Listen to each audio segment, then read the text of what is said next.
আসসালামু আলাইকুম। আজকে আমরা দেখব ব্যবহারিক জ্যামিতির 7.1 এর 6 নাম্বার ম্যাথটি নিয়ে। 6 নাম্বার ম্যাথে আমাদের কি বলা হয়েছে, সমকোণী ত্রিভুজের অতিভুজ ও একটি বাহুর দৈর্ঘ্য যথাক্রমে 6 সেন্টিমিটার ও 4 সেন্টিমিটার। তো আমরা আজকে এই সমকোণী ত্রিভুজের অতিভুজের একটি বাহুর দৈর্ঘ্যের সাহায্যে একটি সমকোণী ত্রিভুজ অঙ্কন করব। তো আমরা পরিমাপ নিয়ে আমরা খুব সহজে এটা অঙ্কন করতে পারি। চলো শুরু করা যাক। আমরা প্রশ্নটি লিখে নিয়েছি। তো আমরা এটা যদি দেখি সমকোণী ত্রিভুজের অতিভুজ, তাহলে এখানে আমাদের অতিভুজ দেওয়া আছে 6 সেন্টিমিটার। তাহলে আমরা একটা 6 সেন্টিমিটার অঙ্কন করে নেব। তাহলে আমরা 6 সেন্টিমিটার যদি অঙ্কন করে নিই, তাহলে এই যে আমাদের 6 সেন্টিমিটার একটি অতিভুজ, এটাকে আমরা এ দ্বারা সূচিত করলাম। আর একটা দেওয়া আছে বাহুর, দ্বিতীয় বাহুর অপর একটি বাহু দেওয়া আছে 4 সেন্টিমিটার। তাহলে 4 সেন্টিমিটার একটা আমরা অঙ্কন করে নিই।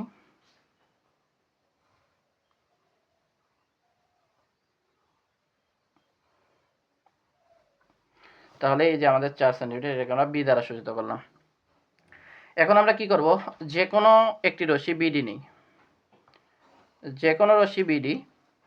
তাহলে এই যে বি এবং ডি, এখন এই বিডি থেকে আমরা বি এর সমান করে আমরা কি করব, এই যে বিসি অংশ কাটে নিই। তাহলে আমরা এটা সি অংশ কাটে নিলাম, এটা আমাদের কি নাম দিব, বি।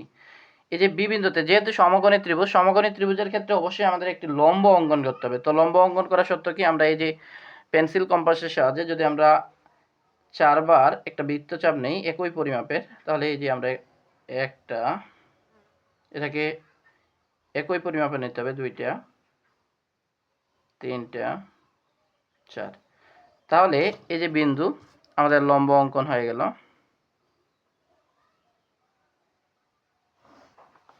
তাহলে এই লম্ব থেকে আমাদের অতিভুজের পরিমাপ দেওয়া আছে এ। তাহলে আমরা এই যে সি বিন্দু থেকে, সি বিন্দু থেকে যদি আমরা এই পাশে একটা অতিভুজ টানি, তাহলে আমাদের একটা ত্রিভুজ হয়ে যাবে। তাহলে আমরা পরিমাপ নেই।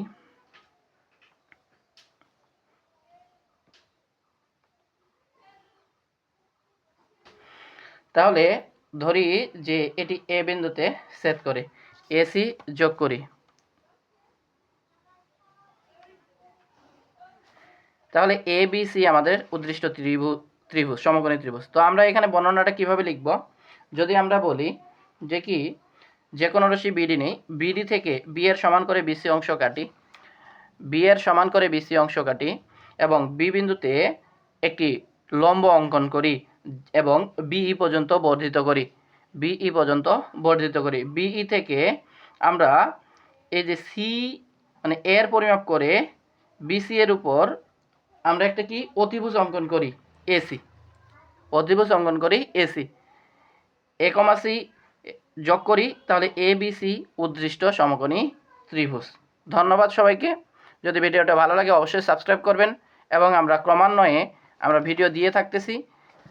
তাহলে আমরা পরবর্তীতে 2 এর ক খ গ নিয়ে আলোচনা করব ইনশাআল্লাহ। আসসালামু আলাইকুম।